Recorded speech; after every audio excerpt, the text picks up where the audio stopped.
So, naman, tikman naman natin tong Bicol Express nila. Karne na agad sa ano, sa taas.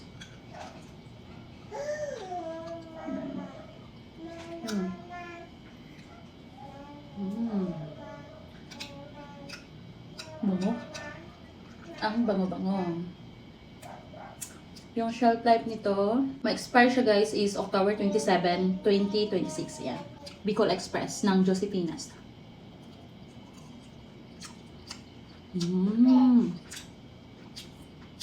Sarap. Ang lalaki ng karne niya.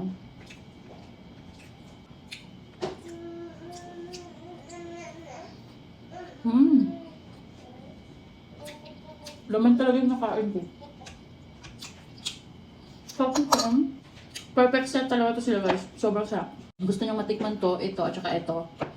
Isang set na lang sila.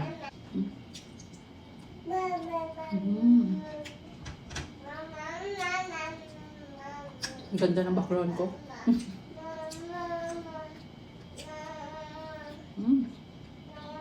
Ano, Bicol.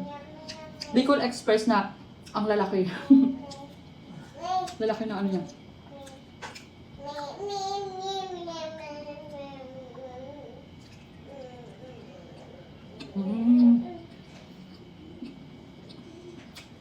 Parehas sila maanghang guys.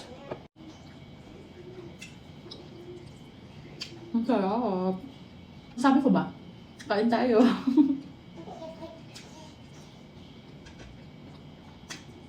So tatlong dito ako sa ano, Bicol Express. Pwede mo daw siyang initin guys sa pan or microwave for 1 minute. Sa akin kasi, nagkuha lang ako ng mainit na tubig tapos nilagay ko lang sila. Para nasa battle pa rin kapag pinakita ko sa inyo. Papatay ng Bicol. Sarap ng Bicol guys. Puro karne yung nakuha ko. Karne talaga siya lahat.